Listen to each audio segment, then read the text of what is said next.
Y bien, señores, ha causado cierto revuelo el anuncio que hizo el presidente Luis Abinader, inusual, de que va a presentar por parte del gobierno una propuesta de aumento salarial, el salario mínimo del sector privado no sectorizado de un 20% en el Comité Nacional de Salarios. Aunque reaccionaron con cautela, por ejemplo, los representantes del sector patronal, del sector empresarial, dicen, bueno, sí, que se presente, pero eso hay que discutirlo en el Comité Nacional de Salario. Y entonces fíjense que el sector empresarial dice, discutirlo en el Comité Nacional de Salario con base en lo que establece la ley. ¿Qué establece la ley? La ley establece que el Comité Nacional de Salarios revisa el salario mínimo del sector privado por lo menos una vez cada 2 años, nunca antes de un año. Y entonces esa revisión que se hace por lo menos una vez cada 2 años se hace con base en estudios, levantamientos del comportamiento de la inflación medida por el índice de precios al consumidor de los últimos 2 años. Entonces lo que ha llamado la atención es eso, precisamente porque en los últimos 2 años la inflación ha sido bastante controlada, 3.35% el año pasado y alrededor de un 3.90, 4% el año antepasado, es decir, menos de un 8% de inflación acumulada. Y ahora el presidente habla de un 20%. Y me llamó la atención, señores, antes de continuar con el tema, que el gobernador del Banco Central dice, no, el presidente tiene razón, ciertamente. Hay que aumentar los salarios porque la canasta básica, el costo de la canasta básica ha absorbido ese aumento de un 20%. Pero usted mismo, gobernador, a través de su equipo, de su departamento de estudios económicos, es el que dice que la inflación está controlada en menos de un 4%. Entonces, pero el presidente tiene razón cuando plantea un aumento de un 20%. Yo estoy de acuerdo con que aumenten un 20, un 25, quizás más. Pero me extraña, fíjate cómo se mueven las opiniones de los funcionarios cuando están de un lado o de otro en cuanto a la preferencia gubernamental, porque está bien que usted no va a contradecir al presidente de la República, pero tampoco contradiga lo que establecen los propios estudios de la propia institución que usted dirige, que es el Banco Central a través de su Departamento de Estudios Económicos, porque la inflación, de acuerdo con el Banco Central, está bastante controlada, pero muy por debajo de un 20% en los últimos 2 años. ¿Y cómo que la canasta básica ha absorbido entonces ese 20%? Yo quedé. Yo me voy a sentar a revisar el índice de precios al consumidor del Banco Central porque él dice que se ajusta a los precios de la canasta básica. Yo honestamente no entendí a don Héctor Valdés. Quiero hacer el esfuerzo de sentarme tranquilamente con mi lente puesto, con un lapicito y una libreta, a anotar mes por mes desde que se hizo el último aumento de salario mínimo, pero no se comprende. Honestamente no se comprende. Yo tenía ahí eso mismo anotado, Esteban, que no entendí y de nuevo, tampoco me opongo al aumento, pero quisiera entender la posición del Banco Central. Vamos a oír qué planteaban los diversos sectores respecto al tema, antes de continuar. Nadie va a decir que es malo, el tema. Nadie. Adelante, Nadie. señor director.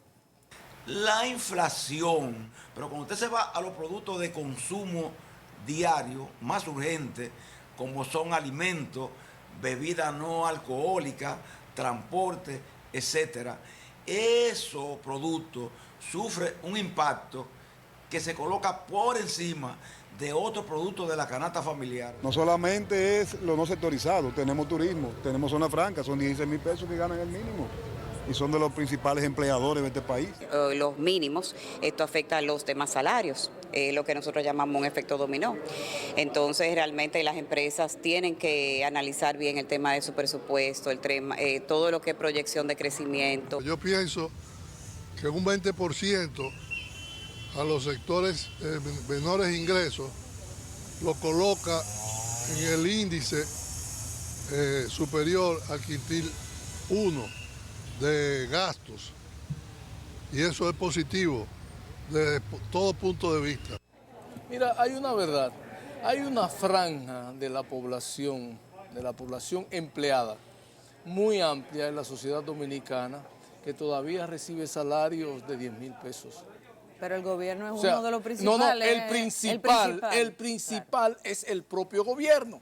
Entonces, a donde quiero llegar es que así como se promueve el que en el sector privado, sea sectorizado, sea no sectorizado, haya incrementos cada 2 años de los sueldos, así mismo debería aplicarse constantemente incrementos de sueldo en el sector público, que los empleados, una buena cantidad de empleados del sector público apenas sigue recibiendo 10,000 y tantos pesos y de verdad, y lo ha dicho el propio gobernador del Banco Central, con eso no se puede vivir con 10,000 pesos, eso está muy lejos incluso de la canasta básica. En el sector público el salario mínimo es de 10,000 pesos, estuvo hasta 5,117 pesos hasta el año 2018 cuando el presidente Danilo Medina lo llevó a 8,000 pesos. Siempre le criticamos a Danilo Medina porque Danilo Medina duró gobernando esos 8 años, de los cuales 7 fueron años de cierta bonanza económica y sin embargo no hizo el ajuste hasta cuando ya estaba finalizando su segundo periodo. Cuando llegó Luis Abinader en el año 2020-2021, entonces lo llevó a 10,000 pesos. Esa fue la última vez que se aumentó el salario mínimo del sector público, que está en 10,000 pesos actualmente. En el sector privado, las microempresas, el salario mínimo más bajo, está actualmente en 14,161 pesos. Las pequeñas empresas tienen un salario de 15,351 pesos, las medianas empresas tienen un salario mínimo de 22,908 pesos y las empresas grandes tienen un salario mínimo de 24,990 pesos.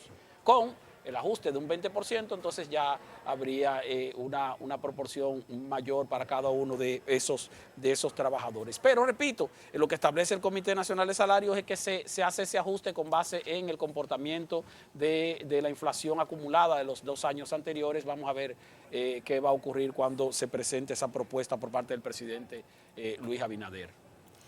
Bien.